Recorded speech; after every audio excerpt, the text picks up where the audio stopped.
It's been 6 months and counting of war in Ukraine, and an American-made weapon is helping Ukrainian forces turn the tide. David Martin reports. It's been a standard, largely unnoticed part of the American military arsenal for decades.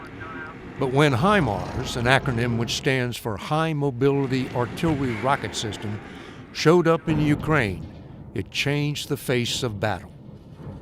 This capability is giving the Ukrainians the potential to completely change the momentum and the direction of this war.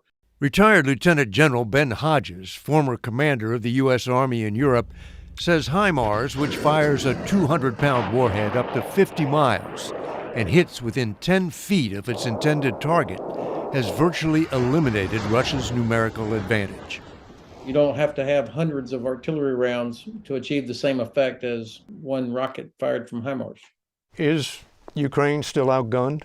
In numbers, I'd say yes, but what really matters is effect. And the effect that Ukraine is achieving seems to me at this point to be superior to what the Russians are able to deliver.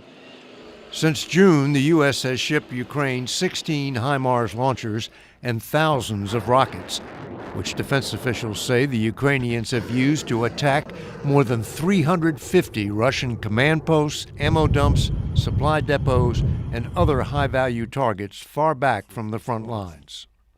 The HIMARS and other long-range capabilities have given the Ukrainians the ability to reach out and hit targets that the Russians would have thought were safe. Why can't they just move all these command posts and ammo dumps further back from the front line and get them out of range?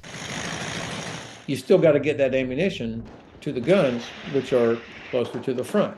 So now you've increased the distance that the trucks have to move carrying very heavy ammunition.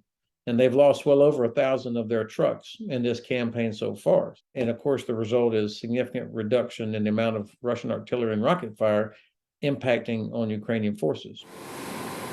All that from a weapon made at this Lockheed Martin plant in rural Arkansas, a seemingly minor outpost in America's vast military-industrial complex, which is now racing to catch up with the sudden demand for HIMARS. We'll give you a brief overview of the chassis line here. We accompanied the Pentagon's chief weapons buyer, Dr. William LaPlante, as he made plans to dramatically increase production.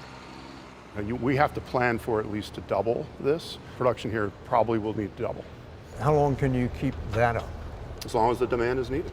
We can keep production lines open for 30 years. So you heard the man from the Pentagon, he said probably going to double production. Can you double production? Absolutely. Chief Operating Officer Frank St. John says the plant is currently turning out about 7,500 rockets a year. We have capacity to produce 10,000 rockets a year. That's a rocket every 10 minutes, if you do the math on that. And we're also doing similar analysis to potentially take that up to 12 or 14,000 rockets a year. So how fast can you do this? I would say on the order of 18 to 24 months to make any significant changes in the production quantities. The nose cone carries a satellite guidance system which gives the rocket its sniper-like accuracy.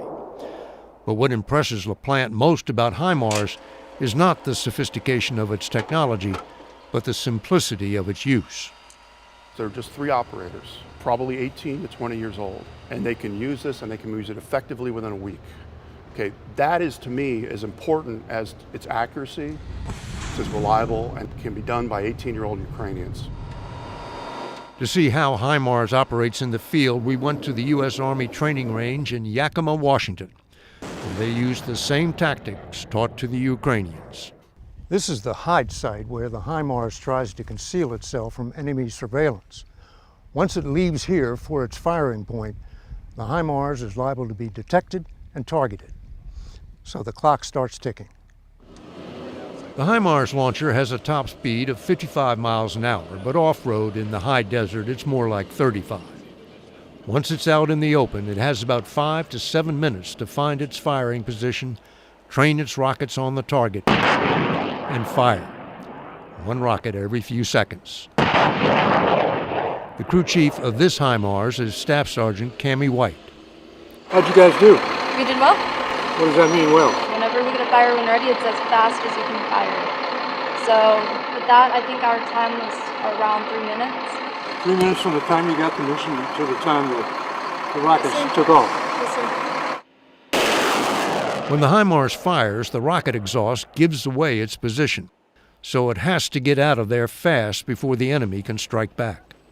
How long do you have to get out? Oh, as quickly as possible. And how long does that take? Roughly a minute.